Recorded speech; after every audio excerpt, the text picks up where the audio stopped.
Hey, Justin, thanks for being here. We've rubbed shoulders over the years, but we've never really sat down to have a conversation as such. So I'm excited to have this opportunity to pick your brain on this topic, which is something I'm becoming more and more passionate about by the day. And that's this concept of immunometabolism. The idea, loosely speaking, that the metabolism is mediated to some degree by the immune system and vice versa. And again, just the idea that subsequently a lot of disease can be viewed through this lens and potentially solved through this lens as well. I know for the listeners that probably sounds pretty convoluted, but I promise we'll break it down. We'll break it down shortly.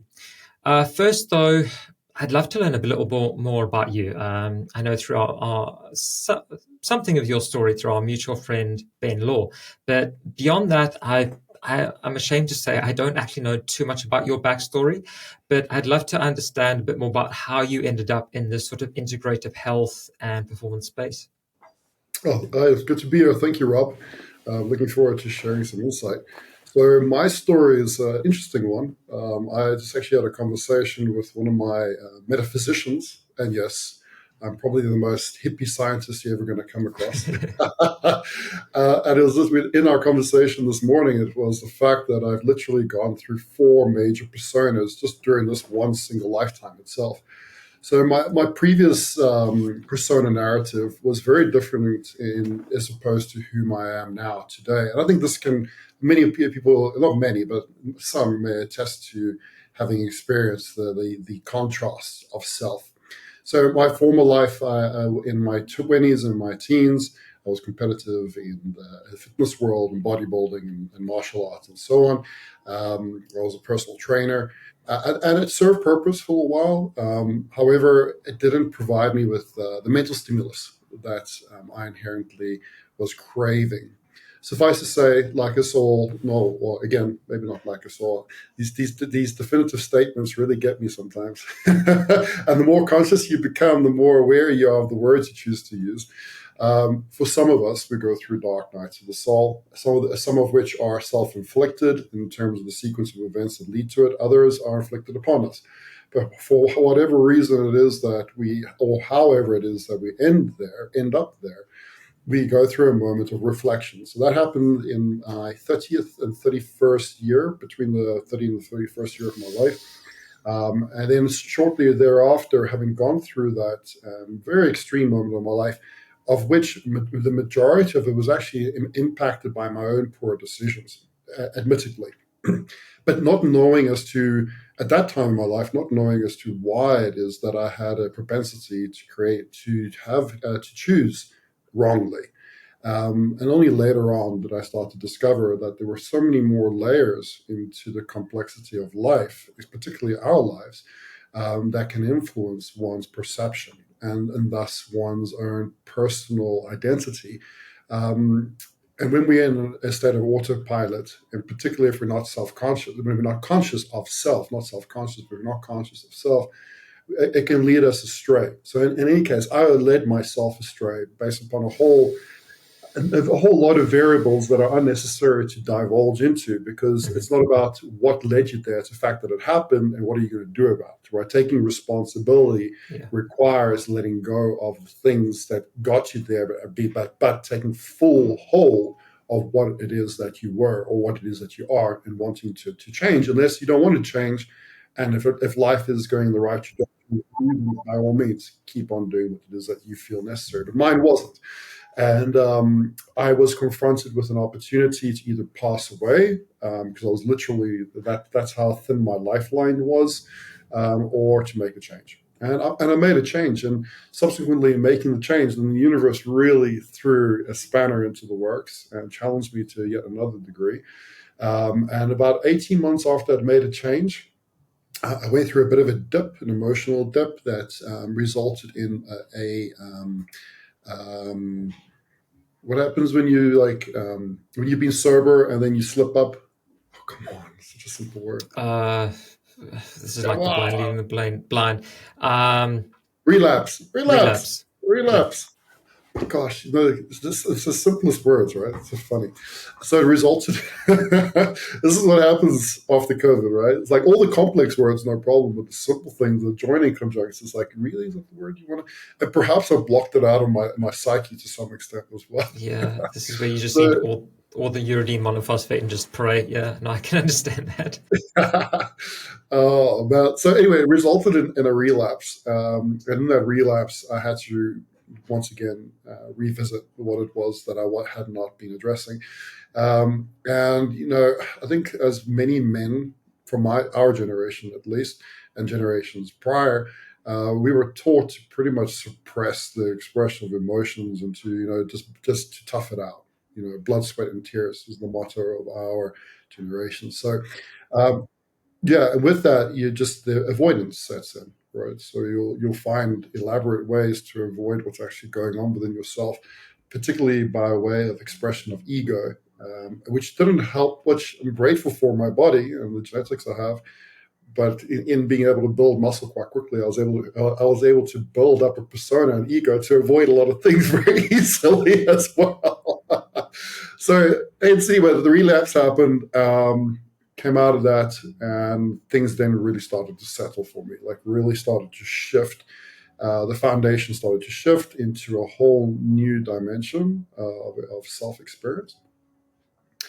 And then subsequently, I was doing really well. And then literally 6 months thereafter, yet another layer of complexity. The universe is like, okay, you ready for the next test? You ready for the next test? You ready for the next test?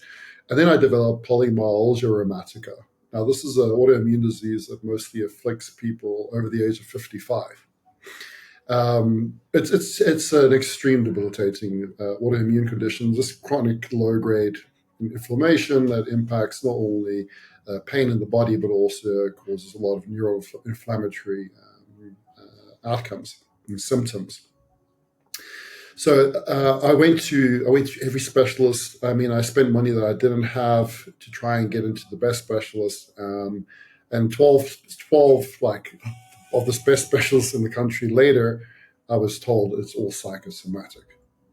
Now, I mean, the intensity of the pain was so bad that I literally couldn't sleep for 3 or 5 days at a time. So I had 3 or 5 days of perpetual insomnia. Long story short, this sounds like a big dramatic narrative, and I'm going to actually cut it short because it's not about that. It's about what it actually taught me. And what it taught me is that no matter how good the intention of the person, because I don't believe any of these specialists are, and this is where the polarity of fitness communities or biohacking communities or precision medicine or functional medicine communities can really lead people astray. Doctors are not at fault. I'm gonna make the statement right there. Doctors are not at fault. Like, to get into medical school, do you know how much discipline and dedication it requires, let alone finishing it? Right? It's not the intention of these individuals to not help people. It's actually the intention to be of service. It's the institution that is the problem. Okay, and this institution has led people astray into compartmentalizing their health. And because I wasn't able to be fit in, because they weren't able to fit me into a box, into a paradigm, I became the psychosomatic patient. Okay, despite all the symptoms that were saying otherwise. Yes, most certainly there is some truth to that as well. I won't say that they were entirely wrong. There is most certainly some truth to it. But the truth came in that, yes, there were many, not some, there were many psychological traumas that were coming up to the surface, which were expressing themselves in my body. I didn't know this at the time. I mean, this is like, I was a bodybuilder 2 years prior to that, competing. Sorry, a year prior to that, I had done my last bodybuilding show. So I was in that whole fitness community, Grant and Go, 5 a.m. club, hell's bells, off you squat.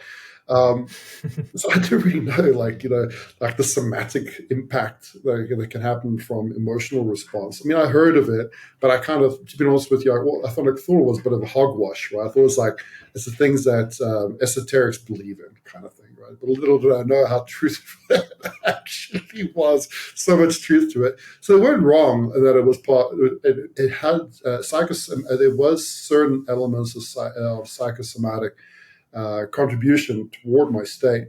But this is where, like, again, in the human dualistic perceptive paradigm, we separate things. We forget that there's actually continuity in everything, right? This is where one of my favorite writings of all time is actually an essay. It's not a book, by Antoine Fabre de Levis. And he wrote his essay in the late 1700s. And the essay is entitled The Metaphysical and Intellectual Constitution of Man. Within this essay, he has a graphical depiction of the intersection.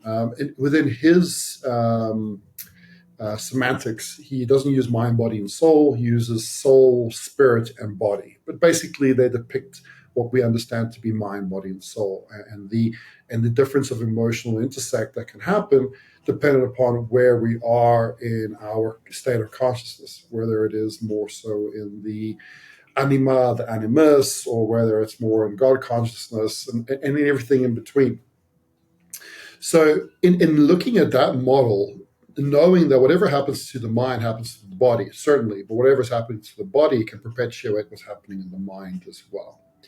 And this is one of the first big pieces of the puzzle that came together. I had probably, I had done it on my own because I didn't have any help. I went to everybody, and they put me on prednisone, and they put me on antipsychotics and everything else, which just made me worse. Yeah, so as I was saying, so I didn't have pretty much any help from the specialists, although they had good intention. I wasn't. They weren't able to fit me into a model, into like a mold. So I had to pretty much figure myself out, which was quite, frustrating, because you look into my historical education behind biochemistry, which I did very basic biochemical. I mean, it was self taught in the early part of my. Later on, I got degrees. In my 30s, subsequently after this, I got foundation degrees, and then I got a bachelor's and so on in biochem. But in my 20s, it's very basic, and that's all I had to basically start my whole journey with. But anyway, long story short, when the student is ready, the teacher will appear. And along my journey, I was introduced to certain functional medicine doctors, integrative medicine doctors, all of which actually provided educational resource as well, which I put myself through when I had the financial resources to do so, which was quite tough. I mean, as you probably are aware of, having had long haul COVID now for 2 years, it's really difficult to manage earning a living whilst being chronically fatigued, right? And brain fog to boot on top of that, let alone the physical pain that can also sporadically creep in when there's not enough cortisol to mitigate the inflammation. So I did what I could, and it was a journey. It was probably the best PhD I've ever earned in life going through that journey, which birthed the opportunity to start Autonomic Coaching. And Autonomic Coaching is a conceptual birth child of mine, within which I truly am trying to continue to expand a honest interdisciplinary approach. Because again, I just want to emphasize, doctors are not at fault. You can't blame, it's like putting somebody in a label and saying because they put 11 years of their life into educating themselves to do a certain discipline, now they're evil. Like, where's the logic in that? They're not at fault. It's just that there are many other ways apart from allopathy as to how one can approach remedying poor health. Okay, and this is where autonomic coaching comes in, and we provide allopathic support, we provide naturopathic support, we provide psychological support, we provide lifestyle coaching as well. So it's the whole kit and caboodle, the whole paradigm to support the individual. And this is where inductive reasoning we are able to enable inductive reasoning within this paradigm. Evidence-based medicine is based on a reductive model so that one can take deductive outcomes from it, which is great for the populace, for the masses. But there's a shortfall within the outliers of those who don't fit into the mold. And this is where inductive reasoning comes in. So most of the people that come to see us after they've been to many different practitioners, alternative as well as conventional. and they just haven't gotten the result that they haven't been given their life back. Do we help? Are we successful with all of those we help? No, we're not, but are we successful with the majority of them? Yes, we are. And those whom we're not successful with, we have got an extensive network that we are able to get solutions to people. And this is the reason why I'm also putting this out there, is to not allude anyone to the idea that we are the holy grail. Okay, there is no such thing. If something doesn't work with a certain specialist or a certain thought process, don't give up. That's the message I'm trying to put out there for anybody that's going through a tough time, and they've tried everything, which is impossible. Because to try everything, you need multiple lifetimes. Okay, don't give up. Like, have faith, and truly, like, the power of. I'm not religious, but I'm very spiritual. And whether you are or you're not, I think is irrelevant to the question. Sometimes this process of positive introspection, positive psychology can really shift the narrative of where it is that you're willing to invest your energy into. So yes, we help most. Do we help everyone? No, but that doesn't mean that there isn't a solution for everybody. And I think as a community of professionals, health professionals, as we are coming together more and more so, like every year I see that there's better cooperation and less competition happening. And the stronger that we can create cooperation, the more likely that we can do away with states such as neurodiversity, or at least reduce the degree in the percentile of those who are neurodivergent in the populace. Just that label alone, that category, needs so much due care, right? Because the levels of autism have rise, the level of depression has rise. Despite the fact that Western medical technologies have been improved upon, we're still having an influx of these particular states, which need not be if we can come together and unify our skill sets within a paradigm that's truly holistic. That's holistic. That word's thrown around way too easily. It's been thrown around for decades, but what does it really mean? And what I believe it means is simply the embodiment of cooperation throughout different disciplines. That's holistic. It's not one discipline doing many different things to the body. It is many disciplines supporting the complexity of the body. So that's where I came, and that's why the business is here. That's incredible, and I think you've already answered most of my follow-ups there. What I'd really like to sort of just jump back at you on is just sort of your thoughts on the education model, because when it comes to sort of traditional medicine, and I'm definitely not qualified or smart enough to make a judgment call on the way medicine's taught, but I have a feeling you are, or at least you have some insights into the system. And the way I view it is exactly the way you view it to an extent. I think that that physicians have the best intentions at heart, but they put into this mold. They put this state of having to function based on a set of guidelines and a set of principles, and they aren't, and that's very myopic, and it causes this very sort of siloed approach to healthcare, which just doesn't work. And I've said this before on the podcast. I'm sure you've said it before and others, but I do think it needs to change. If you were, this is a bit of a hot take, but if you were sort of given carte blanche as to how you would potentially re-engineer the way medicine's taught, what would you put more an emphasis on? Excuse me. What would you sort of take an emphasis off? How would you sort of briefly, because I mean this could take us down a whole other rabbit hole, but how would you sort of recreate medicine to become from a model standpoint to be more effective and to help more people? Move away from a predominant statistical machine ideology. Evidence-based medicine. Now we're talking about conventional Western medicine. Okay, we're not talking about alternative medicine such as Chinese medicine or naturopathy or homeopathy, but we're talking about Western medicine, and it really started off really well. Right? And be under no illusion, pharmacology is not the demon. Okay, it's just poor use. That's the problem. As an example, If you one were to be given an excess of belladonna, that's also not going to be to any benefit of continuity of health. So it really is like you can't shout, "Oh, it's big pharma that wants to kill us all." Well, no, big pharma is only a cooperation. Okay, corporation, not cooperation. It's a corporation, and in being a corporation, it has its profit margins that it needs to attain, like any other business. But it's not. It's like saying BMW is to blame for all the road accidents, right? All the deaths on the road. No, no. And you can say, well, they market their drugs and they push the likelihood of sale onto doctors and so on. But what else are they meant to do? If they didn't do that, those medicines wouldn't also reach the people that actually do need it. And this is where the discernment and improvement of discernment is required with the end health practitioner, meaning the doctor, the GP, right? Everybody goes and sees.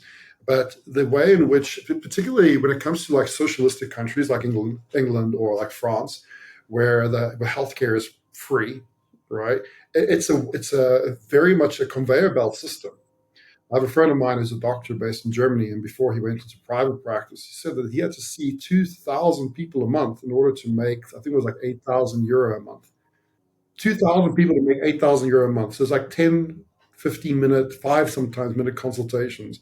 And it's just in and out, in and out. So what are you going to do? Like, oh, I can't do anything in 10 minutes. Like, I can have a conversation with somebody, but and if I look at a lab report, I'm probably going to look at like, single markers and see if there's anything that really stands out. I'm not going to have time to look at correlation or create a correlation analysis by it all.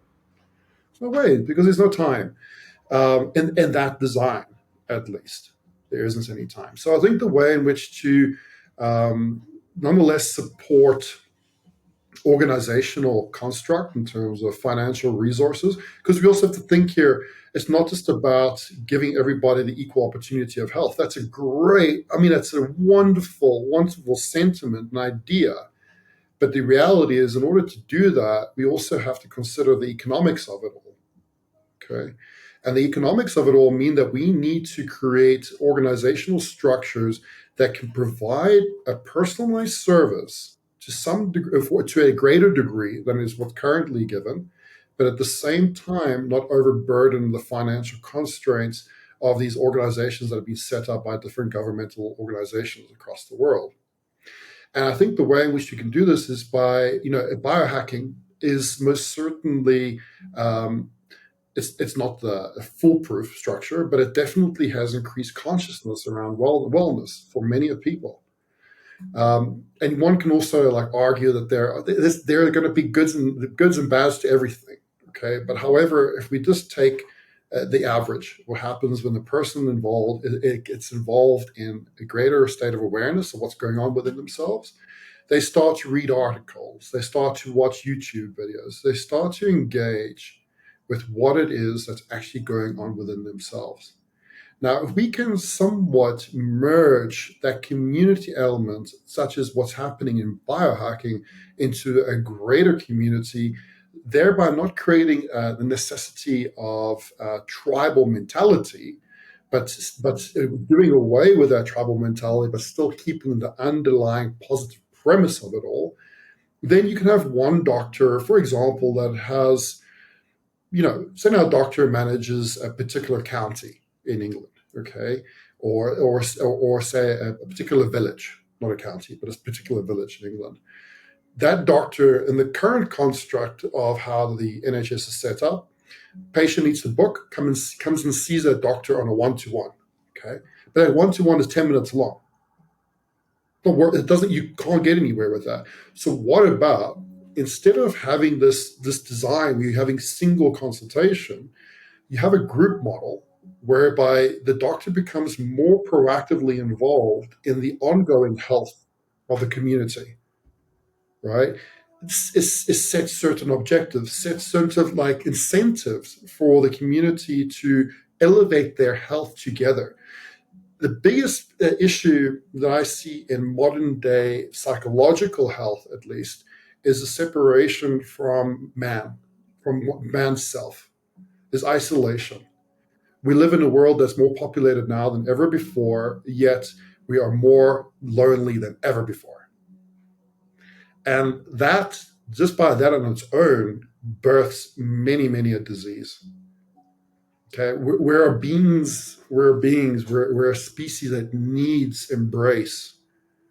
Okay, we're not lone creatures. No matter what anybody says, this like warrior mentality, and like go sit on top of a mountain and meditate for weeks or months or years on end.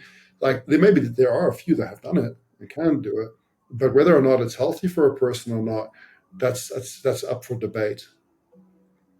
And I don't think personally, and again, I'm not omnipotent or omnipresent whatsoever. Thank God for that. Excuse the irony of what I just said. But I do believe that humanity needs more compassion. And the only way in which we can improve upon the medical system is by implementing consideration for others in a community construct, really bring the community back together. So when something happens, it's not left to the nth degree when somebody's completely derailed and then they're trying to have a 10-minute consultation with a doctor to fix that. Because let's face it, things don't just happen overnight. Unless you catch like typhoid fever, like most, by the way, most deaths actually occur from non-communicable diseases, okay? 78%, I think, or was it 86? Can't remember that. But it's between 78 or 86. That was the number that I last saw on the stats of global deaths, right? Of non-communicable diseases is responsible for the majority of deaths worldwide. And by that you mean things like ASCVD, heart disease, cancer, etc. Yeah, any disease that's not caused directly by a pathogen assault. Yeah. So, methylene blue, recovering from COVID. Not to be used perpetually, but used in certain circumstances. We had a conversation about this a second ago as well. We did indeed. So things like this, like certain remedies, like methylene blue, it can be destructive. It most certainly can cause harm if it's used in the wrong construct, right? But it most certainly can alleviate harm if it's used in the right construct. But how do people know this? Like, I've got degrees in biochemistry, right? I've got degrees in nutritional science, but not everybody has a degree in biochemistry and nutritional science. So now, you've got the media mention about its potential benefit. And there are incredible benefits behind this molecule. It truly is a miracle molecule. But we need more of a community for people to be able to use these remedies that don't require a script successfully, rather than use it and feel like crap, feel worse off than when they did prior to using it. And this requires more of a community aspect. And I think this is the only way in which we'll be able to change the trajectory of modern day medicine. When it comes to like the educational component of it, which is another part of the question that you asked, I think medical school starts off very well, but it ends terribly. You sort of have this base of biochemistry, of physiology, and then you slowly sort of become a trained pharmacologist where you start to associate any disease outcome with a drug, and that's where you stop. That seems to be my take on it to a large extent. Well, the shame in it all is that it's even worse so than that, because it'd be great if they had more. Most GPs have 6 months to maybe a year, depending upon which school you go to, in exposure to pharmacological studies. Do you know this? It's 6 months to a year. No, I didn't. Maximum a year. Fair enough. Maximum a year. That's incredible. Which is crazy, because if you think about it, a pharmacist, some pharmacists are able to write scripts, but you have to go through extensive post-grad certification processes. Very few of them have it. Yet all doctors are able to write a script and have less knowledge than the pharmacist does on what it is that they're prescribing. That's disconcerting, to say the least. And again, it's not the fault of the physician, is it? It's not. Definitely not the fault of the physician. Yeah. That was just a perfect podcast in itself, Justin. And I love the way you took that, the fact that we really and I should probably send this to my father because he was involved in community development for years. But it's almost like we've got to sort of rethink the paradigm completely and sort of place more emphasis on the community. How you then go about educating the masses, for the want of a better word, is probably another question best left to another day. But it does make sense. Bringing the awareness of health to the individual, rather and almost from a preventative standpoint. So encouraging people to take, how do I put this? Encouraging people to take responsibility for their own health, and creating messaging around that. And I think that's where the biohacking community is effective. I think it does get a bit lost in the weeds in terms of maybe focusing on the minutiae more often than the actual needle movers, which just aren't sexy at the end of the day, are they? Nobody wants to necessarily sort of go to bed when it gets dark and wake up when it gets light. They want to sort of play around with the red light and the $10,000 cold plunge or whatever it is. So how you get around that one Well, also, is it comes back TBD. down to leadership authority, right? And we look into different social constructs and theories around that as well, which begs the question is like, how much authority are we as a collective giving those who have voices? And what are their intentions? Like, obviously we all need to make money in this lifetime. There's nothing wrong with making money. But I think it's really easy, for me at least, and if maybe this is a vouch of advice for anybody that may consider reviewing what it is that they're hearing. Any moment where an influencer of any, in the biohacking scene especially, comes with a polarized view, I stop listening to them. This is good for you, this is bad for you, blah, blah, blah, blah, blah, blah, blah, blah, blah. Like, again, like for example, palm oil. Okay, it's terrible, but it is terrible. But it also has certain potential applications outside of the food industry. Okay, so it's not all bad. Yes, there is obviously an impact that it has on nature, but tell me what doesn't have an impact on nature, given the technological construct of humanity. So there are ways in which we need to mitigate that for sure, but everything needs to be considered in context and content. And a polarized view often comes with a bit of a buy-in, or should we say a sale for the person to buy into. Okay, I'm not going to name any names, but not too long ago, there was a very well-known influencer in the space who had everything to say about melatonin and how it can induce the likelihood of an increase of myocardial infarction. And he cited certain studies, but anybody that doesn't know how to read studies will just take what he said for face value. But anybody that does know how to read a study will actually look into the demograph of which was utilized for the study and realize that most of these people actually had pre-existing heart conditions in the first place. These are not healthy individuals. Yeah, no, it's just so context dependent at the end of the day, isn't it? And just sort of, I love the nutrition analogy too. It's ultimately it comes back to sort of finding that middle ground, because ultimately I feel that we're all on a bell curve, and obviously you're going to have extreme outliers at either end. People who are going to thrive, just carrying forward this analogy, on a carnivore diet, and people who are going to thrive maybe on a vegan diet on the other end. But I think ultimately we do all sort of fall somewhere in the middle, don't we? And it's interesting to see many of the influences in this space. Your Paul Saladinos of the world, for example, who sort of started out, and maybe I'm not sure how many people are aware of this, but he started out vegan. He went then he went fully carnivore, and then he sort of ended up essentially an omnivore in the middle. So I do think it speaks to your point in that respect quite a lot. That yeah.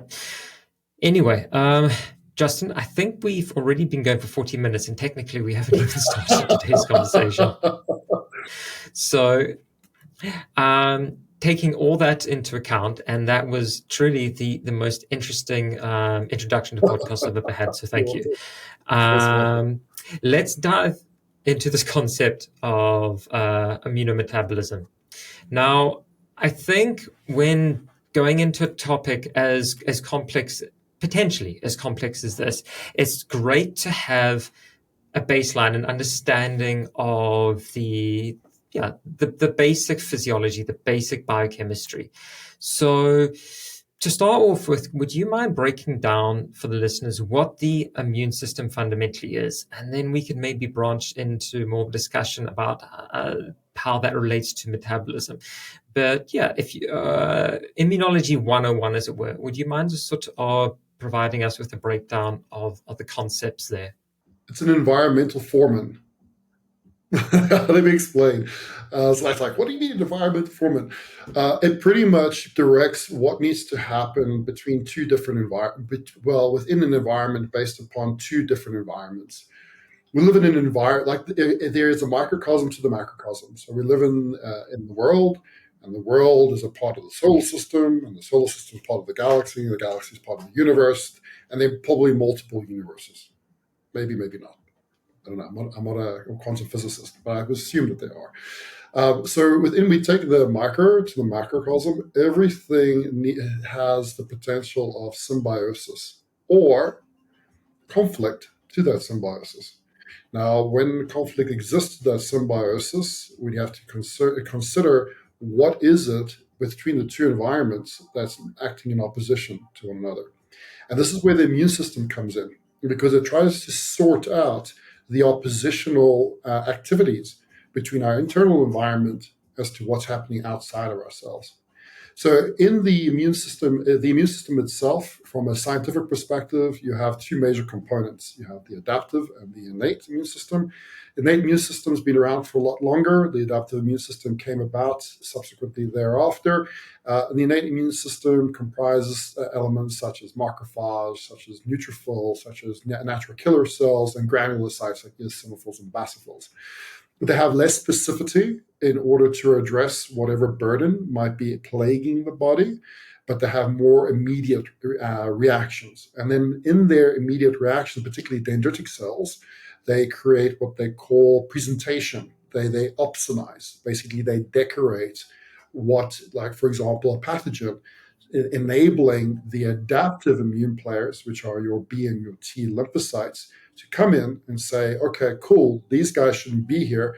And the B and the T lymphocytes are initially your artillery, because when we get into the cell danger response part of the discussion, I'll explain it a bit more. Initially, you proliferate T cells. Okay, so the innate immune system will launch its defense, and in doing so, create APC outcomes, and then in that, the body will create a reaction in releasing a lot of naive, or increasing the production of your naive T cells. Then over time, with the APCs coming into contact with these particular lymph node points, then the specific type of T cells will proliferate. When you have certain subsets in like T helper cells, T regulatory cells, and then cytotoxic lymphocytes. And then you also have your antibody specifics within your B cell complexes, your IgMs, your IgGs, IgAs, and IgEs. Okay, depending upon what it is that's within it, those particular antibodies and those particular T cell responses will come into the mix. Now, it's very important that a response is calibrated to a point where it doesn't cause self-auto-reactivity in the body. Otherwise, you have a state of perpetual assault that the immune system perceives that it is required to facilitate, even though there isn't a continual threat, or there is no longer the degree of threat that it perceives that it actually has. So it's very much a concert. And it's very much like a football game, whereby the ball is passed into specific players depending upon the certain sequence of how the game is playing out. So those are your two major components, the immune system, the innate and the adaptive, and then obviously the players. What's very interesting in the innate immune system is that the stem cells that produce most of the innate immune players are lymphoid stem cells. I'm sorry, myeloid stem cells, whereas the stem cells that produce most of the adaptive immune players are the lymphoid, except albeit for your natural killer cells. And this is highly relevant because your natural killer cells have probably the greatest degree of specificity in contrast to the other innate immune players in being able to detect faulty mutations. So when you have a low natural killer cells, your risk of cancer increases. Your body's ability to resist things like perpetual cell wall deficient attacks, such as Lyme disease, reduces. Your body's ability to mitigate expression of chronic envelope-based viruses like Epstein-Barr, cytomegalovirus decreases. So when you have low natural killer cells, you become vulnerable. And what happens is when you become vulnerable, the other innate players try to step in because there's a deficiency of one of their teammates, right? They try to come in and help where their teammate's not able to take on the workload.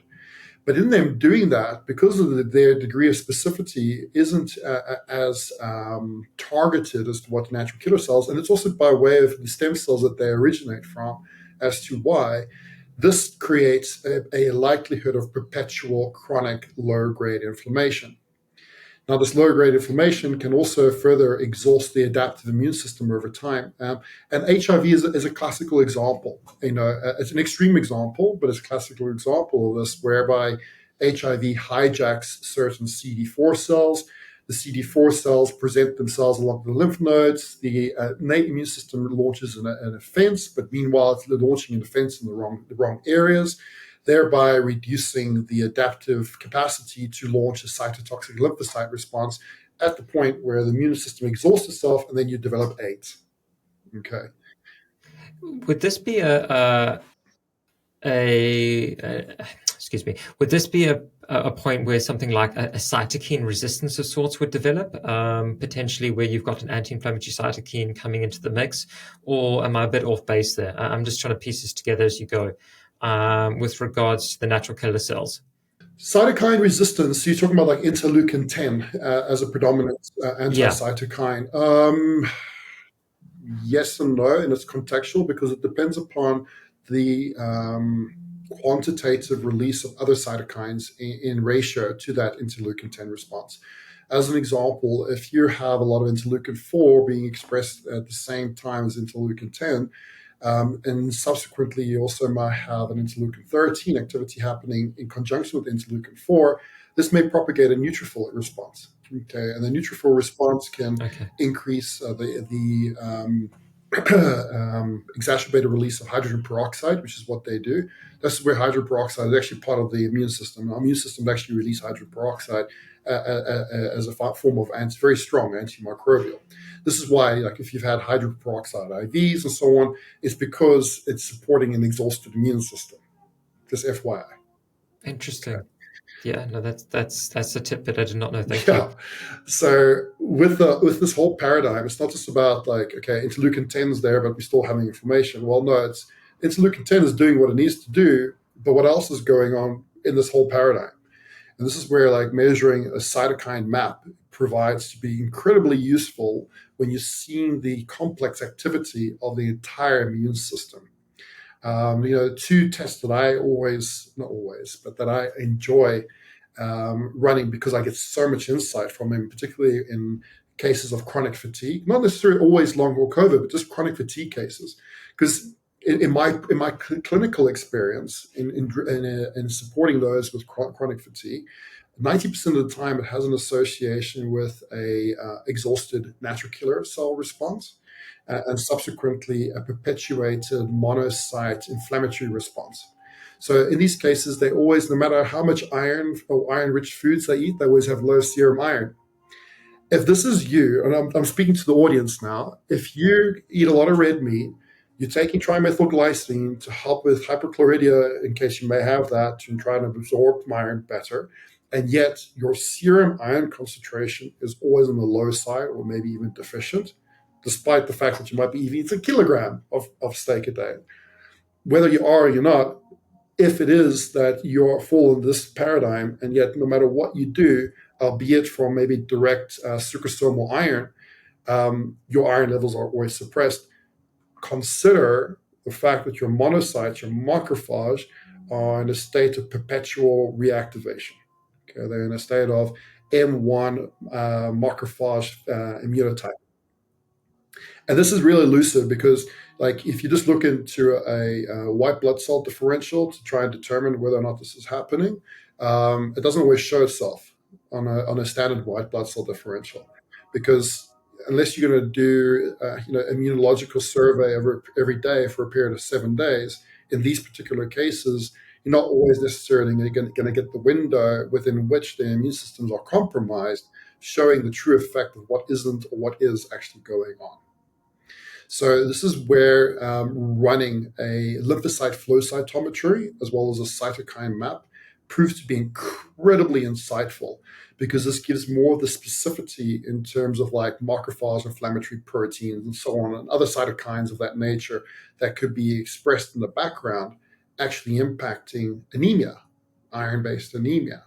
Again, despite the fact of any supplementation or nutritional augmentation, when one is experiencing perpetual iron-based anemia, especially in situations where they have supplemented, consider that there is an immunological exhaust or an immunological distorted perception going on. Okay. And I think that's really important, is that, yes, the immune system can exhaust itself.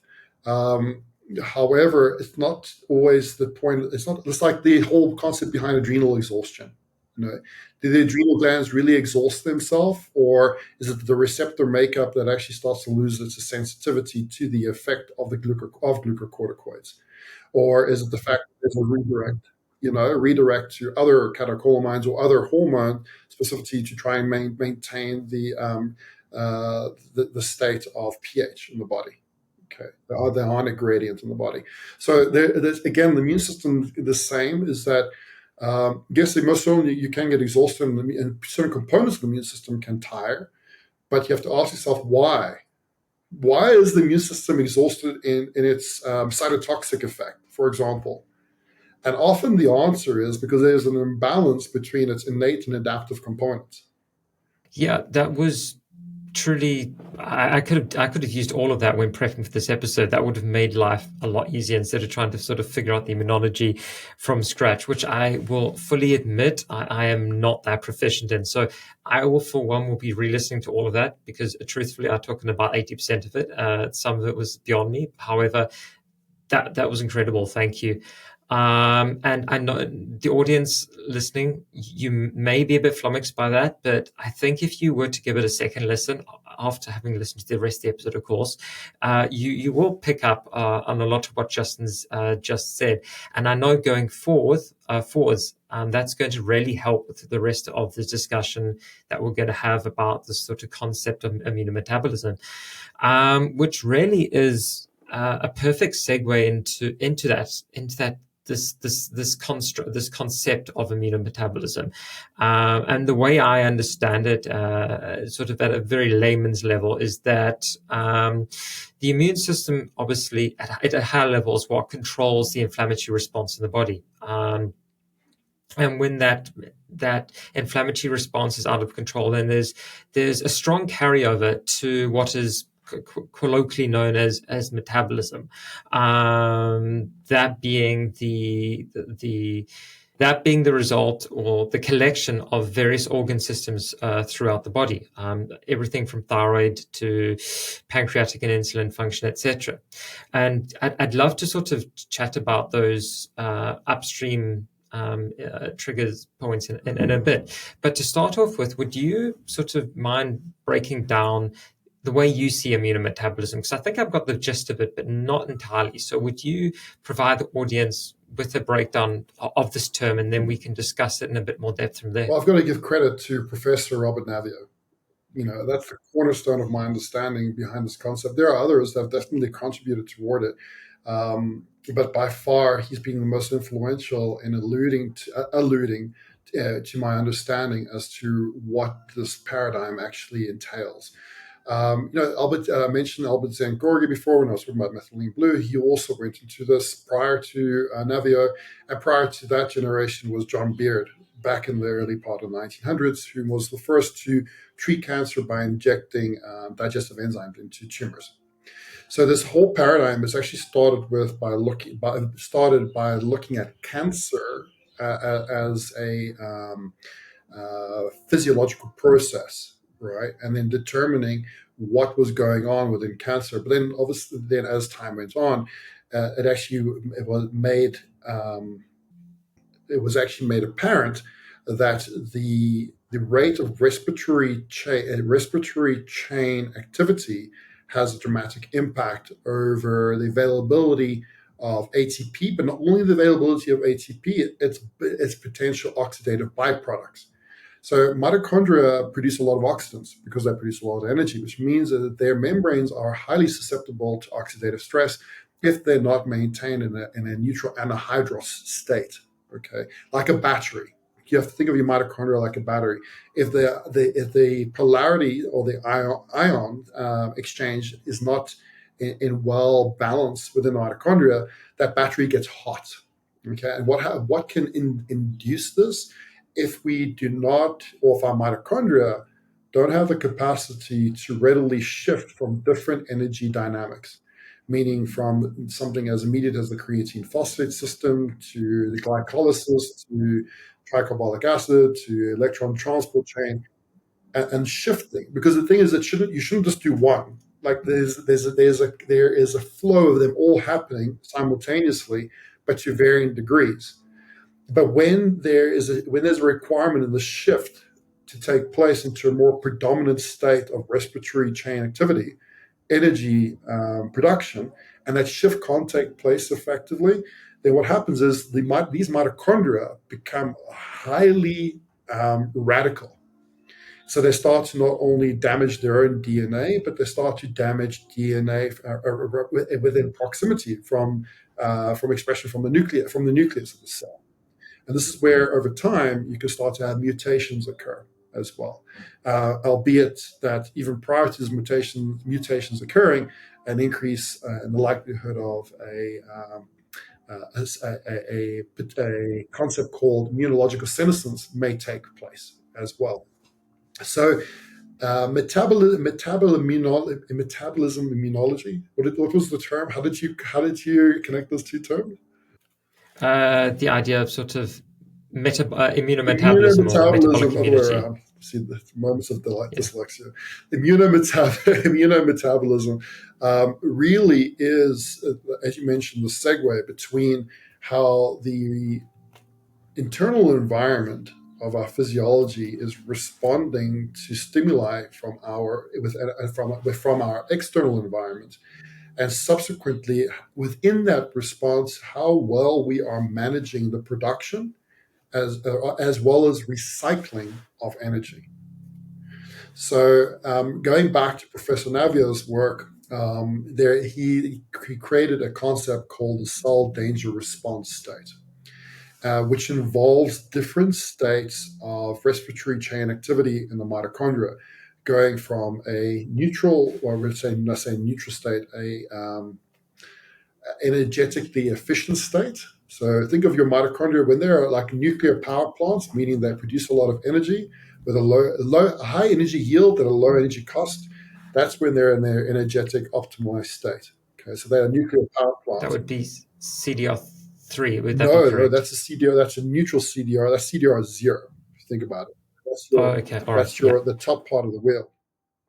And then what happens is when you initially have a threat, it doesn't have to be a pathogenic threat. It can be a toxin, it could be a heavy metal, it could be psychological threats, it could be persistent organic pollutants, you name it. When there's an initial threat of which the immune system perceives that it needs to create a specific response to, then the mitochondria shift into a CDR1 state. Okay, this is where they become more glycolytically dominant. Now, which is very natural. And just by the way, the mitochondria are continually shifting in and out of these different cell danger response states. But it's important that they're able to shift, that they don't get stuck. Okay. The reason as to why they get stuck are very complex, because now we're looking at an interplay between endocrine and neurological, immunological, which actually there's Leo Prainbrum, of which we both know of. He also created a category entitled psychoneuroimmunology, which pretty much embodies a lot of this work as well. But he puts it into a construct of not only that of apparent physiology, but also psychological, even spiritual processes, which I'm very much aligned into his theories as well. Yet, when we go back to Navio's work, the cell danger one is when you become more glycolytically dominant. So what happens here is that the mitochondria are going to be more readily engaged, augmented, responsive. They're going to be more responsive to within the use of glucose as an energy fuel source, right? Glucose and pyruvate and so on. Rather than being able to utilize a vast degree of precursors to pyruvate, such as fats and amino acids. Okay. So what happens here is that you create a maladaptive response if you get stuck in the CDR1 state, whereby the mitochondria are like, okay, we need glucose. And you start having increase of sugar cravings.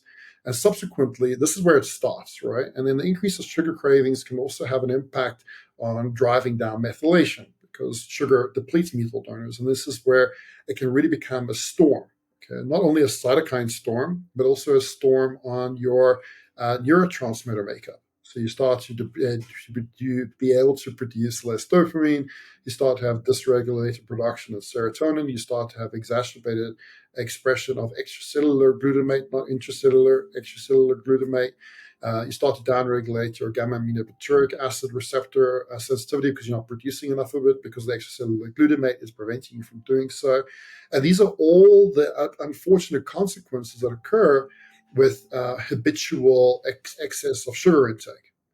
Now, this state, CDR1, is also associated to an immunological phenotype called Th2 dominant, of which I've just written a book about. And it's a book that will be facing for practitioners as well as for the layman. So it won't have all the complex words that I've thrown around today. It'll have some words that people understand. And the book for the layman is entitled Responsible Living, Moving Away from Reactivity. And this is really important, because our bodies have veered into states of reactivity without us even realizing it. Okay. And the CDR1, when we get stuck here, we also potentiate the release of histamine, which creates fibrosis, which causes poor microvasculature, which does not enable things such as, an example, thyroid hormone from being able to reach certain receptors on the mitochondrial space to induce support of oxidative phosphorylated pathways, which thyroid hormone is highly responsible for doing. Start protein expression and all of that. Exactly right. Exactly right. So this is CDR1. And often people get stuck here because, again, when we're young and our DNA can replicate at a quicker pace, we can recover. But as soon as we get to like 33, that varies from person to person. That's the first switch that occurs as to when our DNA replication starts to slow down. And this is where we have an increase of senescence starting to come up. And then obviously that proliferates as we get over the age of 55. It really proliferates. Okay. So what we in our current time, when you're young, in your 20s and you're a youngster, you don't feel it as much. But without a doubt, you're being exposed to it, and you'll start to feel it later. And it's been purported that those whom were born in our generation may not even live as long as our parents' generation, right? Despite the medical advancements. And there's obviously it's a polarized perspective again. Be cautious of polarity, but it does beg consideration as to where it is, and these suggestive probabilities didn't come about just by opinion. It came about from actually looking into the increase of non-commensable disease and the subsequent shortening of lifespan dependent upon that, and also financial constraints that come about with non-commensable disease. Because it's one thing to have, medical advancements, but it's another thing to, right? Um, so we're actually living in a very interesting time where we have a lot of innovation, but yet we're still exposed to the onslaught of continual stress. Now, one of the bigger stressors that I think is not considered are the unseen stressors like EMF. Without a doubt, non-native EMF is by far the biggest toxin of our age, by far, without a doubt. In my Ooh, there's a decisive Yeah, statement. absolutely. And I'm also, like I mentioned before, be careful when you hear people saying, decisive statements. In this instance, and I'm very, very, very critical of being objective, but in this instance, I am passionately committed to this statement that non-native EMF is by far the greatest toxin of our age.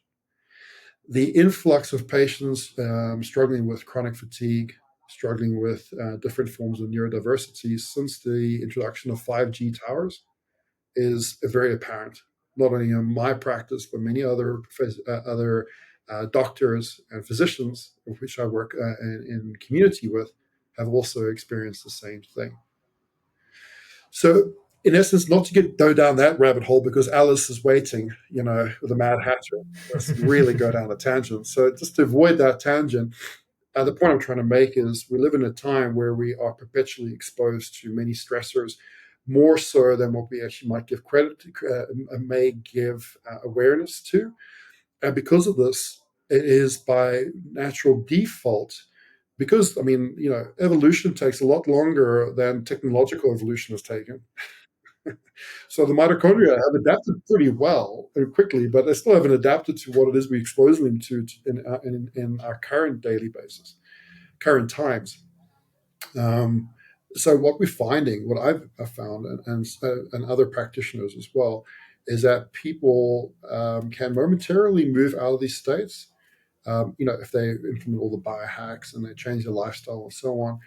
But the older that they get, the more inclined they are to stay stuck in the CDR1 state, okay, which is very closely associated to chronic low-grade inflammation.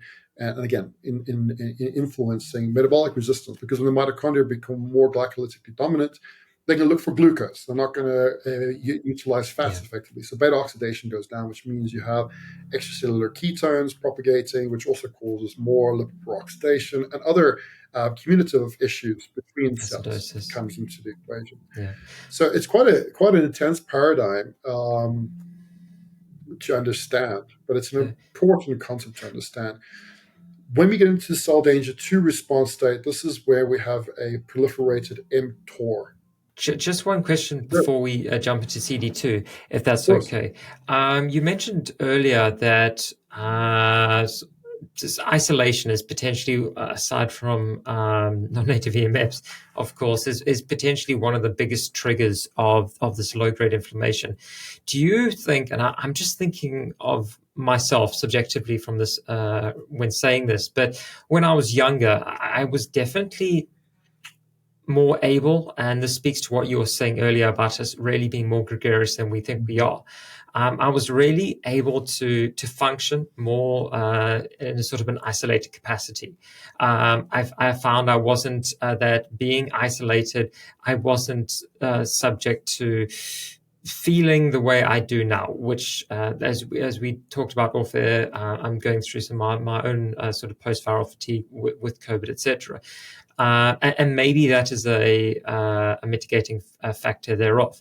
But sort of almost independently of that, and maybe prior to COVID, I found that the more time I spent alone, as I got older, I would definitely become more systemically inflamed. My HRV would tend to drop, etc. Do you think that there's a sort of a direct, that social isolation is going to fuel that CDR1 response as well, or at least as we get older, is it going to exacerbate it? I think it's a question of correlation propitiating causation. So I don't think it's causation, and I don't think it's a direct causation, but I think it most certainly has a correlate to propitiating this misaligned immunological expression. So as you mentioned before, when you were younger, being able to be within your own space and be in a state of I don't want to say isolation, but in a solitary state, a state of solitude. That's a better way, because isolation kind of like sounds like you're self-flagellating, right? But solitude sounds a lot Yeah, just a bit. better. So, like when you're younger, you're able to stay in a state, or you may have been able, not everybody, but in your case, you may have stayed in a state of solitude, but yet you're not dealing with spike protein. You're not dealing with possible, you know, associated re-expressions of envelope-based viruses. As you get older, by way of being exposed to heavy metals, which we all are, a patient asked me the other day, where did I have exposure to heavy metals? I'm like, where did you not? Where do you not have exposure to heavy metals in the day which we live in? Then it accumulates. It accumulates. So as we get older, we accumulate toxins. The body accumulates toxins, particularly if we're not in the know as to how to remove them, and to have, it's super important to be responsible. And that word responsible meaning the ability to respond in today's current times. Um, what I'm referring to here is taking strategies into an habitual aspect, affording the body to be lightened from its environmental toxin load. Things like Epsom salt baths, things like sauna. Okay, and obviously these also need to come with certain considerations. Not everybody should be doing them either. I'm not making a blanket statement that sauna is the holy grail for everybody. Some were to go into a sauna, particularly those who have a perpetuated CDR1 state. It's going to exacerbate your mast cell response. Okay, so you need to it's contextual, but regardless, those are the end states. When we get to the point where we become highly reactive, we want to prevent people from getting to that point. Okay, when you are at that point, it is likely that you're going to need a practitioner like myself or my team to come in and guide the process, because it's complex. It's very complex, but we don't want you to get there. Like, I don't want to see a billion people. I'd rather see less people ill and support more people being healthy. Yeah, preventative. Yeah. Mm. So habitual detox needs to be part of every modern day man's routine. Society is not going to reduce its toxic assault on us. So long as technology affords a payoff, we're going to continue to have more toxins. Okay, it just make peace with that. Yes, I'm hopeful that humanity's future will afford better practices, but in the meantime, let's not negate the reality of corporations and the effect that they have in the economy. Okay, and also that effect in which it has in providing employment across the globe. So we can't discredit all these things. We have to consider these things, and which means that we need to be malleable in what it is that we contribute to our own health. Bringing back again the community consciousness around health, right? Yeah. So now your tolerance in that isolated state, in contrast to when you're younger, is also fueled not only by the fact that you should be around people, because obviously your spirit is telling you as such, but it's also fueled by the fact that there are certain energetic bodies that we exist within, not only the physical state. And I say that, I think it was Wayne Dyer that mentioned in one of his audiobooks. He had a friend that was a neurologist, and he went to his home for dinner, and they got into conversation about God. Okay, and obviously that word has a lot of meaning for different people, or has meaning for has difference of meaning for many people. Um, in any case, so his friend was an atheist, and he said, "No, I don't believe in anything that I cannot quantify." See, so he's like, "Okay, so tell me." when you open up a man's brain or the skull and you look into the brain, have you ever witnessed consciousness? That alone is such a profound realization. The entire human body regenerates itself over a period of 7 years. Okay, so the cellular construct changes every 7 years. Yet consciousness, Heart included. pardon? Cardiac muscle included? Yeah, now you're asking me a question on the spot. I think so. From my understanding, I think all cells actually recycle over a period of 7 years. Cardiac cells, I think, actually have a quicker recycling capacity more so than others. Liver and cardiac cells, I think, actually repair quite quickly. But now you're asking me, I need to look back into my physiology. Yeah, no, Definitely don't remember everything off heart, but nonetheless, for all cells, the entire, like some cells like they repair slower than others, but all cells over a 7 year period would have changed, would have actually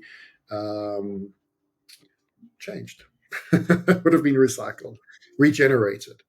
That's the word I was looking for, regenerated. So just have that concept in your mind. If your entire construct is going to be different in 7 years from now, which it is, but yet your consciousness is transferred into your new construct, what does that depict? What does that mean? Does it mean that Newtonian concept of physical reality and physics is very much a small vantage point of a greater paradigm? Are we looking now into the realm of quantum? What are we, in essence, in the realm of quantum? We're the space between spaces. What does that mean? We're thought. We're an idea. And this is when you start to think of in this type of manner, and you start to see a human not as a physical body, but as a spirit having a human experience. You start to see that the spirit comes into experience by way of its desire of education. And it is important that when you start to see a person going through a period of struggle, that you support their education, that you don't try to have them avoid their education, which is where opioids can come into the equation and otherwise. And I'm not saying opioids are always wrong. There are instances where they're helpful, but definitely not to the degree at which they're being abused. And this is where the ego, and now we're going to the realm of psychology, has the part in trying to captivate its falsehood in your belief in being your God, in being your reality. And in essence, the ego is just a program that we adopt for survival in the physical construct, but it most certainly does not need to define us. And when you don't let it define you, because the ego is also manifest by cultural, societal, and belief systems, right, which get impressed upon us from the day in which we were born. So it begs the question: is what is us and what isn't us? Like, are we the narrative that we have adopted? Or are we more? And I believe that we're more. I believe in the latter. But it is important to nurse a person's experience so that they can have the life of an elevated life, where they're not impacted by the burden of disease or fatigue and so on. Which means that sometimes when somebody's going through shit, it's because they are meant to go through shit. They're not meant to stay there, but they're meant to go through it. Now, you can't go through something if you avoid it, right? It's like having a tunnel. It's like you being on on a main road, and there's a tunnel coming up, right? And you're going to go through the tunnel to get to the other side and see the daylight again. But you get to the tunnel, and instead of going through the tunnel, you just put on all your lights in the car so that you can have some light. But you blind yourself, and then you try to go through the tunnel, but you keep on crashing because you got too much light going on in your car because you're not willing to experience a brevity of darkness. Yeah, that makes sense. I think that there's a lot there to unpack, and it is interesting that how we sort of managed to link CDR1 up with this sort of pseudo concept of free will. Yes, good. But yeah, getting back to sort of the cell danger response, just to sort of tie up this section of the conversation. CDR2 specifically, you sort of elucidated that CDR1 is where there's a lot of sort of disparity in fuel sources being used, and this cell becomes sort of almost more glycolytic and sort of more dependent on those fuel sources and less able to maybe utilize fatty acids to fuel, which I think is quite interesting, because you oftentimes see people who are unable to fast, unable to sort of utilize ketogenic diets effectively. They're often in this state. Now, it then obviously progresses, as you alluded to CDR2. Would you sort of mind sort of carrying on the conversation from there? Yeah, absolutely. So CDR2, from a pathological perspective, has high association with cancer and PCOS and endometriosis. In essence, where replication or cell cycle arrest starts to become somewhat compromised. So CDR2 is when there's a predominant mTOR state and not enough of an AMPK reactive state. So this is where mitochondria become highly saturated. Okay, so if one is stuck in a CDR2, let's understand from the natural way in which this whole sequence of events is meant to unfold is that when you initially have a threat, you induce inflammation, which by way of increasing the activity of glycolysis, you're going to increase extracellular ATP quite rapidly. That extracellular ATP fuels the response of the innate system, but also then triggers the adaptive immune system to create replication, clonal replication. Okay, and then you get into the CDR2. Now, the CDR2, you have, again, it's glycolysis as well as your oxidative phosphorylated systems that start to kick in. But they kick in a more of a predominance mTOR fashion for recovery. Okay, for recovery, because CDR1, inflammation damages tissue. CDR2, the recovery of that damaged tissue needs to take place. Okay, and then CDR3, if you're there, this is when your nucleotide, your production of NAD, FAD, this starts to ramp up to support the electron transport chain. Okay, but if you get stuck in a CDR3, it's because there is compromise in the phosphate systems. Okay, not to support the electron transport chain. So this is where like autism is indicative of CDR3. Okay, so you have optimal oxidative phosphorylation, but you don't have enough of the spark because your glycolysis lights that bonfire to keep the mitochondria in an anhydrous state, catabolic state. If you don't have enough of that glycolytic reaction occurring, then the mitochondria, although their nucleotide reactions can be optimal through oxidative phosphorylation, subsequent availability of things like NAD would be massively declined because the sequence in the production of NAD is also highly reliant on glycolysis as well. And this is where something like methylene blue would come in as an electron donor, because it's obviously able to bypass some of those complexes that are being blocked. Is that correct? In part, yes, and most certainly the first and the third complexes at the most, but it also can come into the CDR1. Let me explain why. So the CDR1 will trigger macrophage to induce an increase of hepcidin activity, which basically affords their consumption of iron, thereby increasing their nature from an anti-inflammatory state to a radical state, in perpetuating their pro-inflammatory activity in the body, which by means of increasing attraction toward a particular site is highly feasible and also productive. So the macrophage in compromising by compromising iron, by creating an excess of extracellular iron, as well not being made available for the health of red blood cells and so on, has a negative knock-on impact onto the pentose phosphate cycle, okay, which also has a depletive factor on NADPH availability. So in these instances, iron is incredibly important for oxidative phosphorylation, incredibly, particularly with those particular oxidative phosphorylated points, those stages. So methylene blue comes into the equation by firstly reducing the release of hepcidin, also by neutralizing the reactivity of these monocytes, all the while, even in an iron depleted state, which most viral incidences can actually induce, it still supports the mechanisms of which get shut down when one goes into a predominant glycolytic state. So methylene blue can most certainly, it's a versatile molecule that can be utilized in multiple CDR states, but specifically CDR1 and CDR3, it is highly beneficial to incorporate its use. Okay.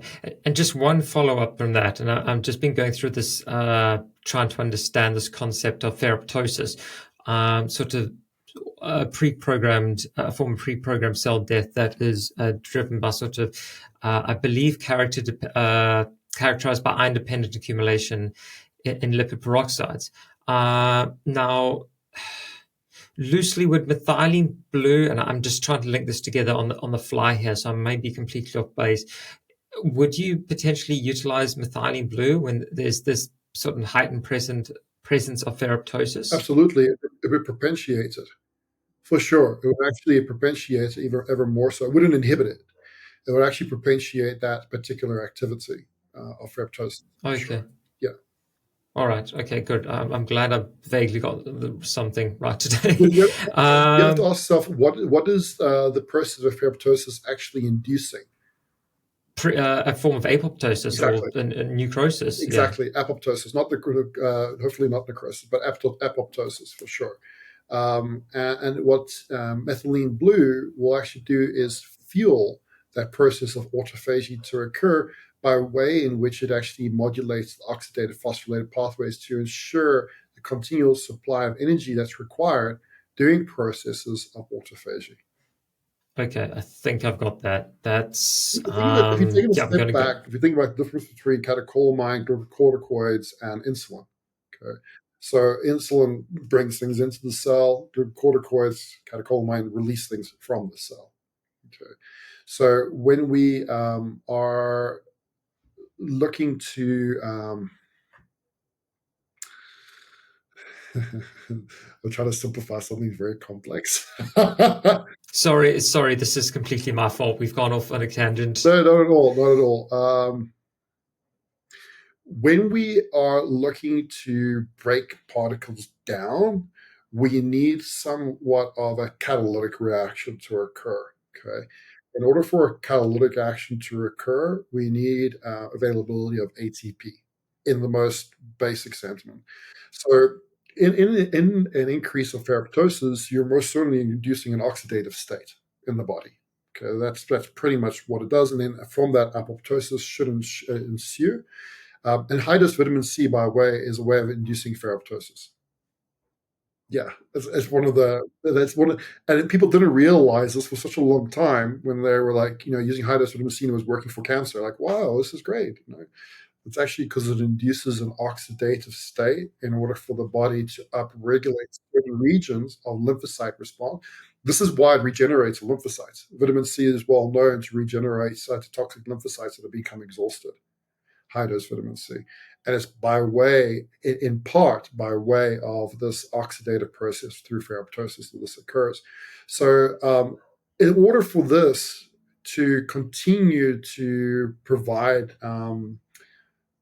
its process of apoptosis support, there is a needed availability of energy that comes into the equation, not only to fuel this, but also to mitigate the excess of radicals that can also create an unwanted effect onto neighboring tissues, whereby if this wasn't there, the likelihood of necrosis would be a greater probability. So we don't want necrotic tissue to accumulate. We want the breakdown and the regeneration, the optimal cell cycle arrest or cell cycle renewal state to come into expression. And this is where methylene blue, in specific cases, most certainly can improve upon the likelihood of this actually occurring. The consideration to methylene blue is the availability to NADPH. Okay. If there is an insufficient availability of NADPH, which is predominantly fueled through the activity of the pentose phosphate pathway, then you're going to have an excess of extracellular methylene blue, not leuko leucoline blue, but extracellular methylene blue accumulate, which again, hence the thiamine. yeah, the thiamine supports the pentose-phosphate pathway. There are other elements that do as well. There are a lot, but the thiamine, as far as a focal point is concerned, propitiates a lot of the PPP activity.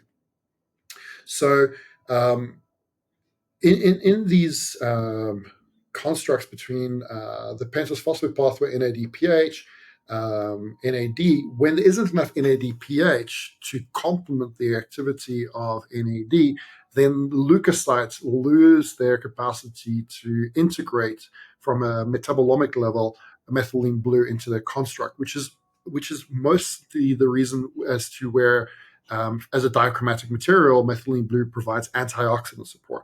So it's both an oxidative potentiator as well as an antioxidant potentiator. And in order for it to be balanced, in order for it to have a modulated effect in the body, the subsequent availability of NADPH is highly, highly, highly important. And this is something like anybody that's going through, like CDR1 or CDR3 that's considering utilizing methylene blue, really first thing needs to look into the state of their spleen. There are specific markers that can give you indication of that, MPV, ESR. And when there's instance of splenic insufficiency, first make sure that at the same time that you are supplementing with methylene blue, that you're supporting the PPP with the necessary cofactors. Okay, and then this will help to mitigate the likelihood of unwanted side effect through the use of methylene blue. It's the same thing with ozone therapy. Ozone therapy is incredible. It most certainly, it does so many things. To try to say what it does, it's like I would take another podcast. Yet, if you were to administer ozone therapy, perpetually, there are certain instances where it requires more application, like, for example, Lyme disease and cancer. Okay, but that's also because the metabolic state thus deems its necessity. Okay, based upon what these particular constructs do to immunometabolism. In situations outside of that construct, if you were to use ozone therapy every day, it's not going to be very healthy for you. It's the same with methylene blue. It most certainly can be utilized on a daily basis, depending upon the context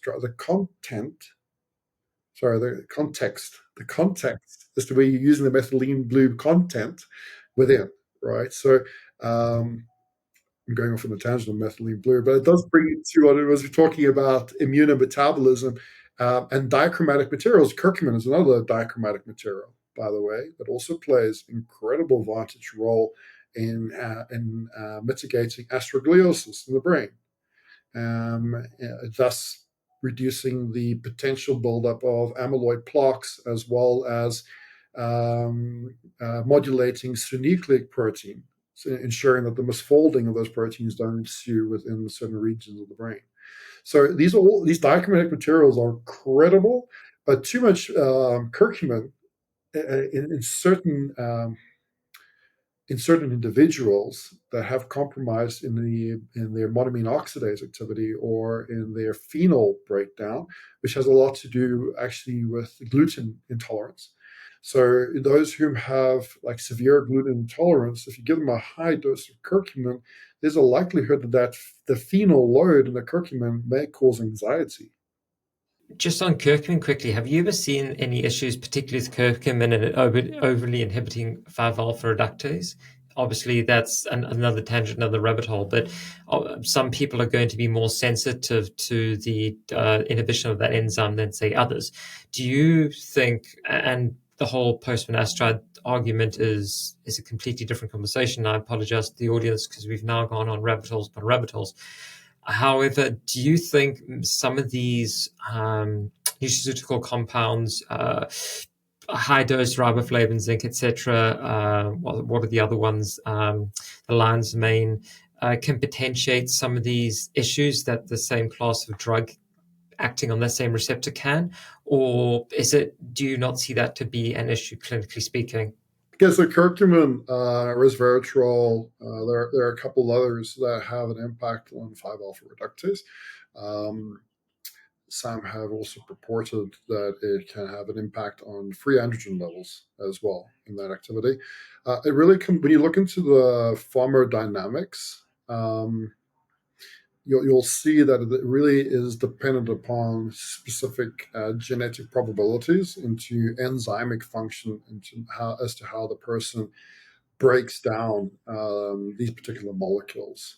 Okay, so which is quite interesting because those who have a propensity for a slower caffeine metabolism, as an example, which also has certain similarity of enzymic interaction as to how the liver breaks down curcumin or resveratrol. In these instances, these people also have a greater tendency for estrogen dominance. Not always, but they generally have they often have a propensity for more estrogen dominance. So it begs the question of what's going on within certain methylation sequences, depending upon the individual, and as to what impact this is having on modification rates and the different modification rates as well. So it's contextual, and this is where the incorporation of inductive reasoning is highly important. Because when we take a deductive paradigm, curcumin is great for everybody. Let's use it for neural inflammation. Well, no, it might be good for a lot, because even in the longitudinal studies, the majority of people had responded positively to curcumin, but the majority is not everyone. So you can't make this definitive statement and a blanket statement saying, curcumin is good for everybody. And it can actually backfire because, in curcumin's activity in mitigating aspergillosis, as well as expressing more sirtuin activity, there are many things as to what curcunoids do in the body and for the immune system. One of the things of which it does is also inhibit CXCL complexes, CCL complexes, which are also sort of chemokine subsets within the immune system itself. And in doing so, can actually reduce this autoreactivity of monocytes that I spoke about before, in the way in which they hijack our iron, thereby becoming superoxidated radicals. Okay, so curcumin can actually mitigate that from happening, but in instances whereby it can compromise the androgen to estrogen ratio availability, and it's very much, it's not I just have to make this statement, is that we're not dealing with a majority here. Okay, in this statement, we are dealing with outliers, but that outliers also matter. Okay, so generally, most people respond very well to curcumin, and it helps the immune system on multiple levels. But those who do have a disparity or do develop a disparity in the ratio between testosterone and estrogen through its use, can also actually thereby propitiate more histamine release, because estrogen, out of all of our sex hormones, is the hormone that propitiates histamine release more so than any other hormone. And this is also a reason why estrogen is more, I don't like to use the word important, has more of an active role. There we go. You can see I don't like hierarchy. I'm trying to avoid these words at all costs. It's good. It challenges my vocabulary.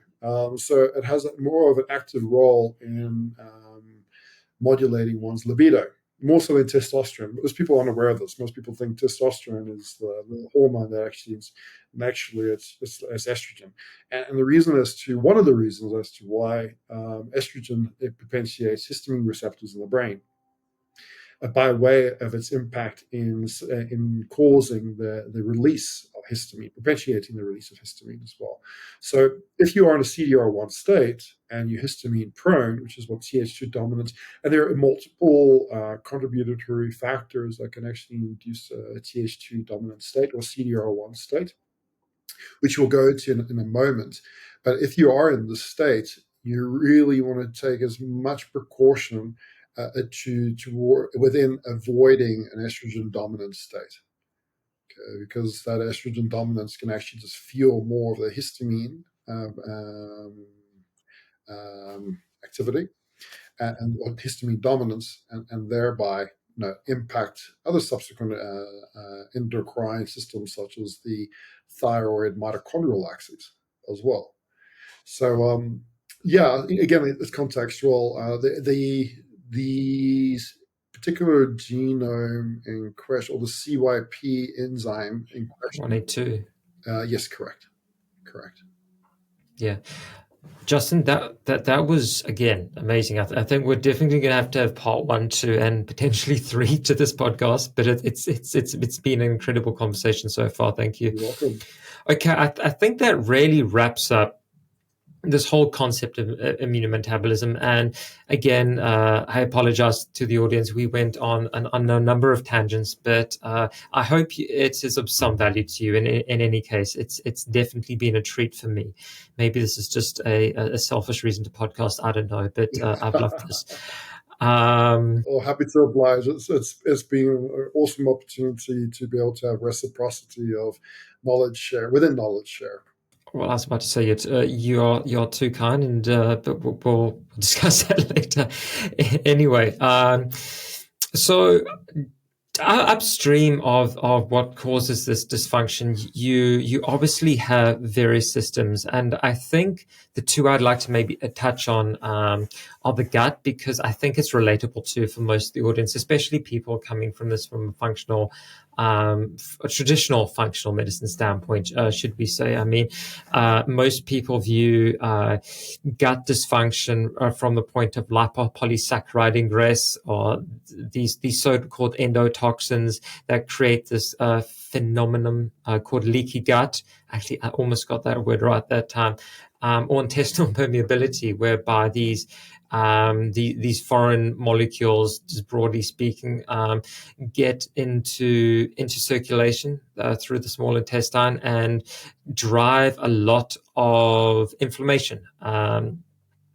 Now, there's a lot more biochemistry there, obviously, and that's going to sort of subsequently drive a lot of, as you alluded to earlier, HPA axis dysfunction, which is then going to have this downstream consequence on the immune system, or potentially vice versa. I think you could definitely explain this better than I could. But would you mind just maybe talking us through why this potentially can start off in the gut, this sort of immune dysfunction, this cell danger response. And then maybe we could also then wrap it up with a short conversation about it from an autonomic nervous system standpoint too. But yeah, if we could start there and then go on, that would be great. Absolutely. It's interesting to see the microbiome profiling dependent upon the different stages of one's life and the predominance of different species. It's even more interesting when you overlay that mapping as to what particular species ought to be dominant in contrast to those who may be dominant into certain lifestyle factors as well. And I'm not just talking about, blatant infarctions. I'm talking about the subtle infarctions. For example, going through a bereavement. Right, going through a bereavement most certainly has an impact on the limbic system. Subsequently, impacts the gastrointestinal endocrine system, affording opportunity of change of pH variables. And as you alluded to before, I love the subtle differences and the difference of meaning between words. But as you alluded to before, lipopolysaccharides, I actually just finished a dissertation a few years back on lipopolysaccharides and the impact that they have on major depressive disorder. And in my research, there are multiple different mechanisms in which it induced neurodiversity. And again, the reason why I'm bringing up neurodiversity, histamine dominance, CDR1, and its impact on depleting methyl donors as well as availability of iron is very, very apparent. And if you don't have these precursors available, looking at HVA levels, looking at 5-HIA levels, looking at VMA levels, these are all subsequently always impaired in those who have Th2 dominance, or at least one of them. Those are all organic acids for the audience, is that correct? Correct, yeah. So your 5-HIA is an organic acid marker depicting activity of serotonin, which if it's too high, it's also a problem because you might have an excess of peripheral serotonin, which by its nature can certainly fuel peripheral inflammation. I mean, parasites feed off of serotonin. Right? It's the reason as to why we have more parasitic activity during the full moon, because there's a compromise in terms of the serotonin being methylated into melatonin during that time. Because this is why a lot of again, this is also based upon some science, but also functional paradigm science, which, it's like the metaphysicians had been alluding to quantum physics well before the scientists jumped on board, and then they figured it out. So there is some association. But anyway, going back to 5-HAA, association with serotonin. Too much, really bad. Too little, also. It's a question of balance. And then your HVA is your homovanillic acid, which is an indication of dopamine activity. And you've got DOPAC as well, which is a precursor. And then you've got your VMA, which is an indication of norepinephrine activity. So there are certain nutrient donors required for these enzymic reactions to take place. Like, for example, the production of dopamine from L-dopa to dopamine, and what that requires from the pteridine cycle, as an example, right? And what impact that pteridine cycle has on the folate pathway in relation to acetylcysteine and homocysteine. So there's an interplay in this whole makeup. But in essence, in CDR1, it creates a compromise to that methylation cycling, those methylation wheels, because of the state of chronic low-grade inflammation causing that compromise in the first place. So when we look into the gut in particular, and we see the impact that lipopolysaccharides or the impact that stress can have an impact on the gut, affording opportunity to lipopolysaccharides to come through, we often notice a decrease of neurotransmitters or availability of neurotransmitters, and expression of cytokines, and also morphological changes that occur in the brain themselves. So the morphological changes are more likely to occur in a perpetuated state of CDR1 or Th2 dominance, or particularly in the developmental stages of an infant's life, in the first 7 years of life. So this is why, like, even intrauterine considerations of the mother's stress state is highly important to take into consideration. Too much cortisol can actually cause depletion of certain enzymes that within the placenta that are meant to be able to contend with that for immunological purposes, thereby actually resulting in an increase of the exposure to the fetus developing brain to cortisol, thereby actually creating morphological changes before the baby's even born. So the reason why I'm bringing up like intrauterine activity, and the reason why with regards to the gut, is because it's all interconnected. When if there's an imbalance of perception, which by way of a depletion of certain neurotransmitters, it can be induced, that subsequent imbalance is also going to create somewhat of a threat perception. Now, if the body's in a state of threat perception, as in these monocytes being perpetually activated, to try and re-inoculate the body is incredibly difficult. You can probably take all the probiotics in the world. I even had patients of mine whom decided to take on the advice of doctors that have been around for a lot longer than I had. And they had good intention, these doctors, but they didn't see this particular sequence of phenotype. Yeah, they didn't see this paradigm for what it was, so they couldn't conceptualize what this paradigm meant in their efforts. Right. So anyway, these patients spent a lot of money on fecal matter transplant. I'm talking a lot of money. Now, if anybody knows what FMT is, it's not a cheap affair. Okay, especially when you're doing it in a clinic. And one of which actually, I was about to say, I think most people, there are a lot of people, well, not a lot, but I know a few people who sort of gone the DIY route, one might say, and it's not ended. Maybe it's a poor pun, but it has not ended up to be a very pretty ending. So, yeah, it's that's a complete different wheelhouse as far as I'm concerned. I wouldn't go anywhere near an FMT without very strict supervision. Yeah, you definitely want to do it in the clinic setting. Yeah. You get I think there are suppositories and what have that they're selling at home kits to The thing is, it's not about just giving the bacteria, it's whether or not the body receives it. It's like trying to give an organ transplant to a donor that doesn't match the donor to a recipient that doesn't match the donor.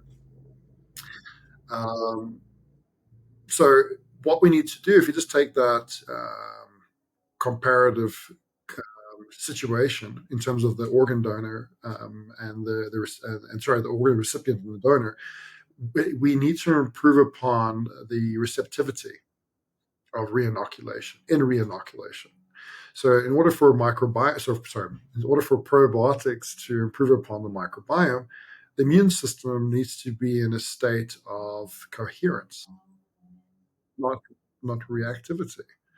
When the body is in a state of hyperreactivity, when you try to reinoculate the gut, it's not going to take hold. So, which means that all the gram-negative bacteria, which are more anaerobic in nature, are going to continue to perpetuate because the pH is going to afford their continual activity. Now, it's very important. I love the fact that you brought up the microbiome in the gut, because the microbiome expresses 150 times more DNA than what our human cells express. So their profile within our bodies has a direct impact on our metabolic respiratory chain efficiency. As in when we have an excess of lipopolysaccharides, given the fact of their anaerobic nature, can you see how that can link into predominance of glycolysis? Yes, I can. Just getting to fuel that inflammatory process. Yeah. So it's a question like, where do we go with this? Like, where do we start in order to get people feeling healthy again and not having brain fog, not having autoimmune expressions? Lupus, very closely and intimately connected to CDR1. That's the extremes of CDR1, or extremes of Th2 dominance. Okay, so how do we get people away from the potential expressions of these pathological states? And it really comes into seeing the body from a holistic perspective, not throwing that word around as people have, like really understanding the interplay of multiple physiological systems and specifically immunometabolism. See, not metabolism, immunometabolism. And this is, I feel, not just feel, but I also know through clinical experience, a way in which to take people out of the state of dorsal vagal dominance, okay, which can also have an impact, which does mean with there's a bidirectional impact on the nervous system as well as the immune system, influencing physiological metabolomics. So the gut, yeah, if you're damp, you're going to have more lipopolysaccharides. If you're damp, you're going to have more fungi, meaning more reoccurring candiases. And everything that comes with as well. I mean, like just candida and its own, one of the things that candida does, an increase of pentosidine. And what this does to the myelin sheath is quite destructive. Okay. Not only does it induce the production of pentosidine, which destroys the nerve coating, but also subsequently compromises how well the body can use arginine and lysine in doing so.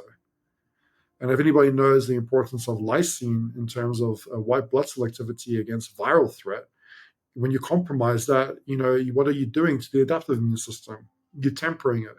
Not tempering it, sorry, you are compromising it. So, Yeah, it's going to be fairly decimated. So the gut is incredibly important because if you're damp and you've got candida, you're going to compromise the adaptive immune system. You're going to compromise the liver by way in which it increases acetaldehyde concentration in the liver, and subsequently thereby further compounding methylation, not depletion, but methylation response, compromising the response of methylation by way of inhibiting methionine synthase, which is what acetaldehyde does. So there's so many sequences of the gut, but the gut doesn't one day wake up and it's like, okay, I don't like you anymore. Here you go. Enjoy a shitty life. Excuse the pun. It happens, and it really, one needs to venture into considering the Barker hypothesis. And within the Barker hypothesis, it has been recently expanded upon. This Barker hypothesis was around, I think, the 60s or so, and he postulated the impact of a lifetime of exposures to a person's current state of health. Okay, and that was expanded upon in I think it was in 2000 or after 2000, the late 90s, in a new concept, which is again just the evolution of the Barker hypothesis and the designs of health and disease hypothesis, which pretty much looks into the whole lifespan as to how certain factors may have influenced the person's current state of microbiome, and subsequently what impact that has on immunology and so on and so forth. So yes, but to answer your question, most certainly a compromised gastrointestinal tract. I mean, it's the point of entry that we have it's the most dramatic point of entry in terms of a perceptive entry that we have to the environment. Okay, so yeah, most certainly it can induce a CDR1 state. It's probably one of the greater means in which to do so. It's not the only. One of the other ways is actually by way of, simple things like those of you whom are tattooed, right? Who have a lot of tattoos on the body. I love tattoos for the cosmetic reasons of them, but they're really not good for the immune system. They're really not good for the immune system because it creates a low-grade perpetual immune activity based upon the lead that's within these tattoos. Okay.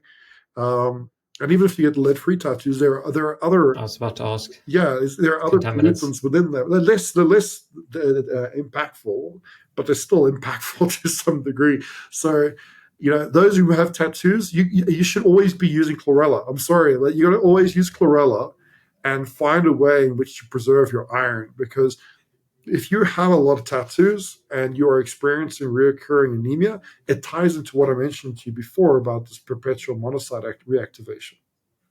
Yeah, So no, that makes total sense as well. I would love to do, like Rob, I would love to do a study. Maybe one of your audience can find a way in which we can actually do so officially, whereby we actually map the correlation between those whom have tattoos, as well as the extent or the time frame of chronic viral expression, chronic fatigue. And I'm sure I'm hypothesize that there is an intimate. Nobody's done the study, by the way. That's why I'm putting out that no one's done the study yet. No one's done the study to see what how tattoos increase the vulnerability for post-viral fatigue. No one's done the study yet. Yeah, no, I don't think any of us ever thought of doing that study. It's definitely novel. I mean, maybe we'll have to get this in front of Ben Greenfield because he's definitely well-to-do and fairly inked up. Yeah. So maybe he's someone to sort of talk to.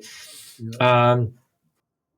You've already alluded to this, Justin, but I think it's a great place to start ending off. But just this idea of the central nervous system and its role in triggering this sort of immunological metabolic dysfunction. Again, me just taking a sort of a very layman's approach to it, but the idea that when the nervous system, when the body is stressed, it's not going to sort of really, it doesn't. Okay, it does to an extent, but with stress is perceived as stress. It doesn't matter if it's psychological, broadly speaking, or physiological. You're going to have the sort of the same biological reactions. There's going to be a surge in catecholamines, a surge in hormones that's going to increase the transcription factors. And then you're going to have this downstream effect again on the immune system and subsequently on the metabolism once again. And we're going to end up in this state of being in CDR1, 2, or 3, which I'm not sure, but I'm sure you can sort of elucidate that more succinctly than I can. Do you think that this theory of, and I suppose it ties into some of earlier Prembrook's work, the psychoneuroimmunology. Do you think there is merit to this idea that a sort of psychological stress in general can drive this metabolic dysfunction, or is that sort of more of an edge case? Good question. I think it is dependent upon the individual as to what the individual had been exposed to over a course of a lifespan. As an example, Arnold Schwarzenegger, I'm going to use him as an example, and he even discusses this in a couple of his documentaries, whereby him and his brother were exposed to an abusive father. His brother ended up killing himself in a car crash because whilst he was drunk, whilst he was intoxicated. So, in two circumstances, you have one person utilizing that stress for improvement upon or adaptability to some degree based upon the circumstance that he was in, and the other where that stress overwhelmed him to the point where he pretty much went into a state of destruction. So it really, it's not even a question of just genetic. I mean, for sure, genetics do play a role in one's stress tolerance.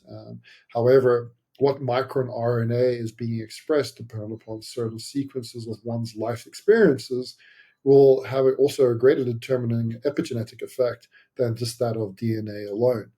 So yes, is stress a like psychological stress contributor for sure? But what does that mean? I think that's the question that you're asking. What does that really mean? Like, how can we quantify this? And the truth is, from an evidence-based paradigm, you can't, because then you've got to bring it into reductive models and create deductive reasoning, which doesn't take into account every possible life experience that the individual has had. Now, I don't know two people, even twins, that have had the exact identical life experiences, or at least have not perceived the exact life experiences the same. I think every individual, albeit those who might be a twin or not, experience a life and a individual from an individual perspective. So what does that mean? And now we're venturing into the realm of metaphysics again. Like, what is consciousness? What is life? What does this all mean? And like, what do we mean in our experience? Not just what does that experience mean to us. What do we mean within the experience? Okay, like what is our essence in all this? And I think regardless of trying to once again put a remedy to a challenge or a scenario or to a category, um, considering compassionately the individual and as to what it is that they are reporting they are going through is incredibly important. Compassion and cooperation is the way I would love to believe is the way of the future of medicine. But in order for that to come into complete fruition, we need to change the way in which we perceive or how we perceive others, let alone how we perceive ourselves. I mean, we first have to change how we perceive ourselves. That in its own right is a rite of passage, which I think takes multiple lifetimes to do, in all honesty. But there's no reason as to why we cannot simultaneously at least attempt and try to change our perception of others. And also, again, just venturing into the metaphysics here again, Professor Hugh Lim as a professor who was treating the criminally insane in Hawaii, and he adopted this Hawaiian prayer called Ho'oponopono. And there's a lot of obviously rumor around what it had or had not done, but by his own account, he was able to heal the criminally insane by way of changing his perception through this prayer of what it is that he believed these people to be. And perhaps that also ventures into yet another question: is that are those we deem to be faulty? Are those whom we deem to be faulty the construct of our ego, trying to have them fit into a narrative of our own design? Or is the construct of our ego and the narrative of our own design the problem over here? And I'm inclined to believe that egoic and identity, of which the majority of humanity has adopted throughout its incarnation, really is at fault, and that we have lost. And I'm hoping that we can reemerge the compassionate understanding of our fellow man and what they're going through. Because truly, it's only through understanding that we can cultivate patience to see, okay, like the psychology, what this person is experiencing might be trivial to you or to me or to somebody else, but to that person, it's detrimental. Okay. So, It's all relative. yeah, exactly. It's relative, incredibly relative. And, bringing it back to the theory of relativity here and the perspective influence that that has, on life and the speed of life and everything that that can have from a perspective of physics, like biophysics in the body. Perspective, relative perspective most certainly has an impact on biophysics, undoubtedly.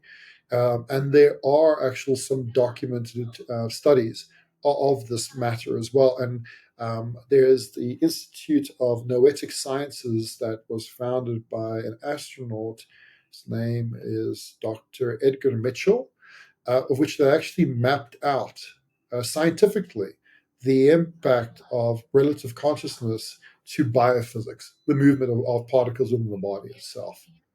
So it's, yes, to answer your question, most certainly it can lead into a CDR1, but as to what measure that, as to what point within a measure it could induce that is variable to the individual.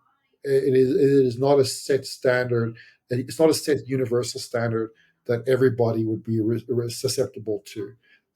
There's a varying degree of susceptibility across the board. Yeah, it would probably require a bit more than sort of an HRV intervention, I'd imagine, to sort of try and ascertain that level of data. Justin, I think to be honest, we've been going on for nearly 3 hours. So what I'd love to, Are you kidding me? Wow. Well, this is incredible. Fantastic. Good. it's been absolutely amazing. Thank you. To end off with, I'd love to ask you a few rapid fire questions, and then just let's call it a day, and we can then point people where they point people to where they can find you. But to start off with, what do you think is the most underrated nutrient when from an immunological health standpoint? Most underrated nutrient.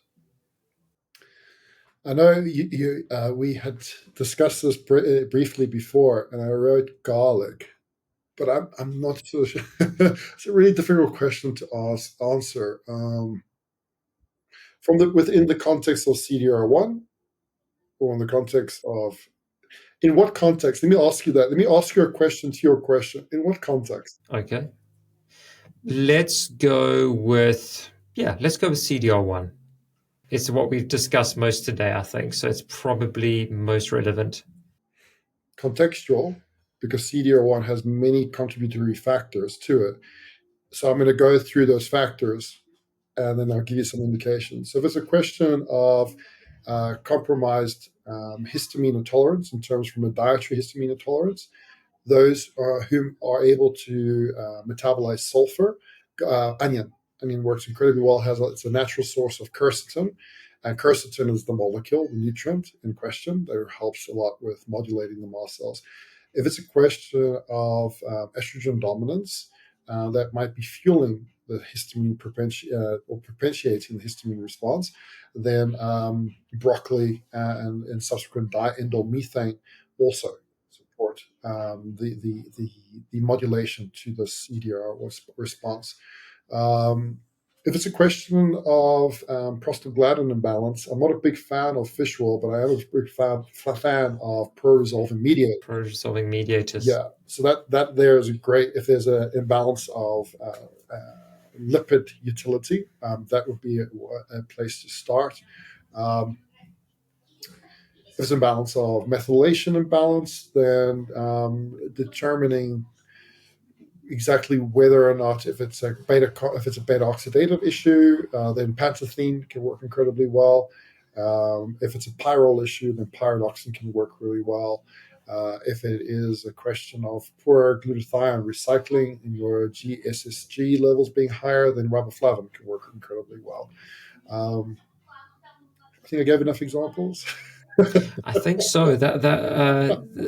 You answered that as only an academic could, as thoroughly as possible. Yeah, it's a broad question. It's like, within, even in the subject of CDR1 or Th2 dominance, there's so many contributory factors that can have an influence on that. Like, one can even venture into amino acids now, like theanine, to improve upon the GABA response and thereby hopefully mitigating glutamate dominance, which also, by way, influences CDR1 expression, glutamate dominance.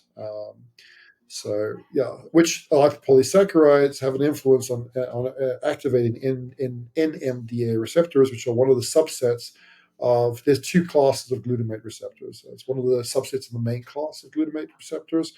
So theanine, green tea, could have a sort of contextual importance as well. That's incredible. Thank you. Okay, next one. What's one supplement you personally could not go without? Oh, yet another contextual question. Can I not go You get about in one. which You get scenario? one. Within which scenario? Just generally, if you got Yeah. stuck on a desert island with one bottle of something. My friend Dominic Nishwitz had told me to say chlorella. I'm Chlorella, sure he would. chlorella. Which is right. I mean, chlorella is an incredible compound, amazing. So many. It's got a great source of iodine, great binder, great B vitamin profile, great selenium profile. Really is a superfood. Um, Supplement could I not go without? Hmm.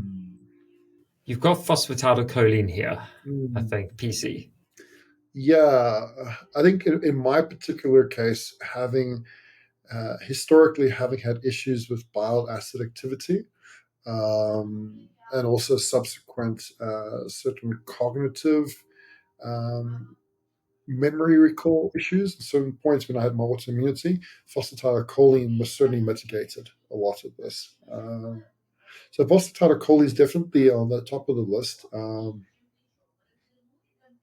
And I also do have certain PEMT genome that makes me more vulnerable to a deficiency of choline, phosphatidylcholine.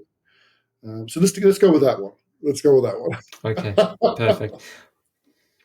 Emerging therapies you're most excited about, or therapy? I always forget how, because I always wanted to say ionotrophesis, but it's not how it's ionotophoresis, which is, That was new to me, I must admit. yeah, it's quite an interesting technology. It almost works like on a battery type of concept in terms of the positive and negative charge. And what it does by inducing this ionic displacement, it opens up the membranes to be more accepting of nutrient delivery. So it's quite an interesting model. There's a few companies, Ion Layer, and there are others as well, that provide this technology by way of delivering NAD and glutathione, molecules that are highly susceptible to the gastric environment, as an example. So it's quite cool. I'm working with a scientist. His name's also Justin Kirkland, incredible mind. He's got some real cool, innovative technologies that he's busy with at the moment. And I'm hopeful that in due course, majority of the nutrients that we prescribe within our practice can actually be given by way of patch delivery rather than ingesting it. Obviously, albeit things like lipids, I think will be more difficult to do, and the larger particles might be a little bit more challenging. Binders, we're certainly going to want to ingest for the purpose of the need to bind toxins. But yeah, I think it's an interesting tech because it does pave the way and the potential for not to have to consume so many pills, so many capsules and supplements, while still getting the benefit in an increase of biological availability. Yeah, no, that's an interesting one and one I'll definitely be exploring. Okay, let's end off with one about the gut. What's the biggest myth about gut health that you regularly encounter? It must have to do with fermented fruits.